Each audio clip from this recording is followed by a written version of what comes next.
Welcome into the Main Event Broadcasting Network. I'm Danielle Jenkins, Assistant Director of Athletic Communications, and today we're previewing the Lady Lions soccer team getting ready to head to the national tournament. They've got their first round action coming up on Saturday morning against Thomas More. Before we get to that, let's bring in Tim McCormack, the Director of Athletic Communications and Assistant Women's Soccer Coach.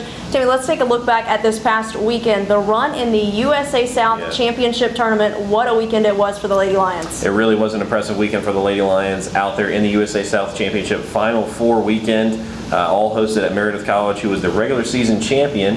Was upset in the first semifinal of the day with Methodist University taking a 1-0 victory over the Avenging Angels. We kind of said this coming into the weekend that any of the 4 teams at the top could take it. Luckily, the Piedmont Lady Lions were able to take their semifinal contest, a 2-0 winner over Maryville College, both goals being scored in the second half. The first by Megan Hatfield, when it was an absolute blast from just outside the box, left-footed as well. And then Hatfield got free again in behind, a nice slotted ball across, and an easy finish for Cass Rich.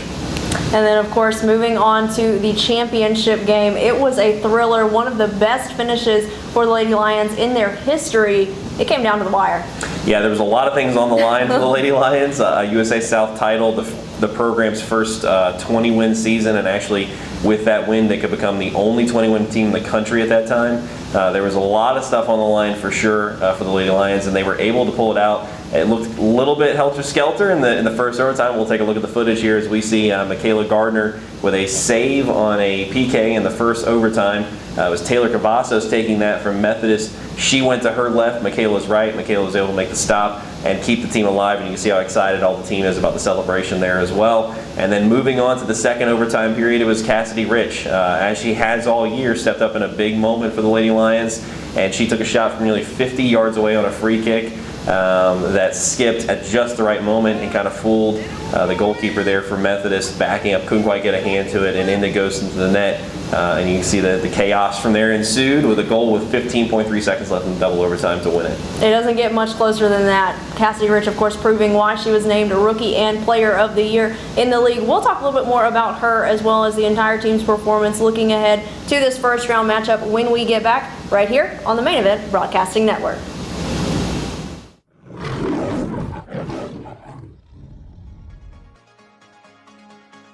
Experience and just the experiences that you have in college, good and bad, that help you learn and really progress through life. And most of the experiences at Piedmont were great. They were amazing.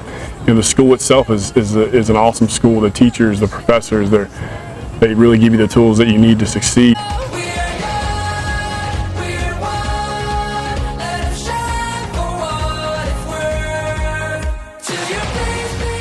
Welcome back in here on the Main Event Broadcasting Network. Now that we've relived some of the magic leading up to this moment, let's take a deeper look ahead toward this matchup against Thomas More, the 8th ranked team in the country. Looks like it could be a very defensive battle to me. Yeah, that's what it looks like it's shaping up to be for the weekend for them, really. Even though Piedmont comes in as the 6th ranked team in both goals against average as well as shutout percentage, the number 1 team in that category, Thomas More. So it definitely kind of has that feel like it's going to be a real defensive battle. Both teams are led by a very good goalkeeper who's a veteran, the junior Megan Barton for Thomas More and the senior Michaela Gardner for Piedmont College. So both teams have a lot of veteran leadership at the back. You're not going to get a lot of easy goals I don't think you're going to see on Saturday. It's going to be a typical NCAA tournament matchup. Well, since we've not got as much familiarity with Thomas More, give us a little bit of an inside look at them and what they bring to the table. That's right. Let's take a look at some of the Saints here that maybe give us a little bit of trouble here on Saturday, as Thomas More is led by a pair of goal scorers up top, both of whom have scored 23 or more, and they are led by Olivia Huber, who has scored 24 goals on the season with 9 assists. She's got 57 total points. She'll definitely be one of the weapons up top that the Saints will definitely be trying to use against Piedmont College in the attack. And as we spoke of already, the goalkeeper in Megan Barton, she's got a goals against average of 0.11, incredible numbers, both offensively and defensively. The Saints bring in almost 7 players who have started 19 games or more, so they're going to be very, very comfortable here on this Saturday matchup with a lot of veteran experience that we're going to see out of Thomas More College, the 8th ranked team in the country. Of course, for the Lady Lions, in the goal, Michaela Gardner, an impressive person in herself. She actually was named NCAA National Player of the Week this week, and a very exciting honor for her. Absolutely. I know she was very excited about that, but very well deserved as well, as she has put up some impressive numbers too. Yeah, Michaela, one of those players in the goal who has really done a good job of kind of refining the skills that she's had. She came in as a freshman. For her to be named National Player of the Week, I thought was very fitting in the idea that you saved the PK in overtime to keep your season alive. Realistically, the Lions would not be where they are without her help in the goal, of course. Her numbers are posting some of the best in the country as well. She's top 10 in both save percentage as well as goals against average. Those marks for her have been unbelievable throughout the entire year, and she's really done a very good job of stepping up as a leader for that team as well. You mentioned Cassidy Rich earlier, of course, Rookie and Player of the Year in the USA South, proving exactly why with that game winner in the championship game. But she's been a dominant threat throughout the year, as she is also one of the nation's best in game-winning goals. That's right. She, at the time, right now, she's tied for first with 2 others in game-winning goals. She has 9 on the season. She's kind of been the engine that's drove the entire team this year, as you can see from some of the footage rolling now.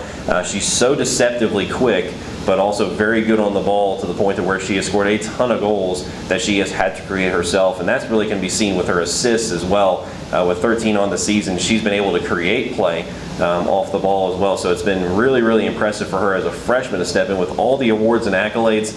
Sometimes that can kind of go to somebody that maybe you think is not deserving. She's 100% deserving of all those honors and all accolades, and now she's got a tall task to step up in the national tournament and help this team kind of go a little further than they have in the past. Well, Timmy, before we let you go, let's get some keys to victory. Let's start first off with Thomas More. What are the keys to victory for the Saints? I think the keys to the victory for the Saints are really, can you do what you've done all year? And they've been so good defensively. They've allowed 2 goals on the season, I believe. So really for them is more not really changing anything, not trying to play outside of yourself now that you're in the national tournament. Can you just keep doing what you've done all year? And then also to the 2 forwards up top, can they continue to play well? I think that most everybody behind the Saints would say yes, of course they can. And really that's what it comes down to in such a big field like this in the national tournament.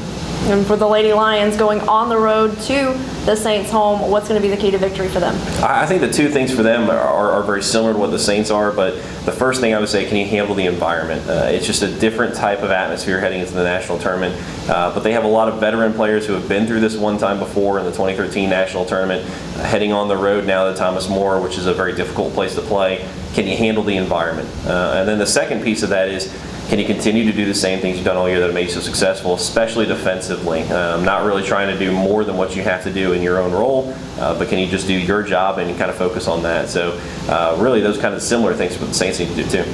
And so we're certainly excited to see how this one turns out, excited to cheer on the Lady Lions. Best of luck to you guys. Absolutely. And for the fans at home, you can tune into live video and stats. You can find those links online at PiedmontLions.com. You can also keep track with the Twitter feed as well by following us at Piedmont Lions. Thanks for joining us here on the Main Event Broadcasting Network. I'm Danielle Jenkins, joined by Tim McCormack. We'll see you next time.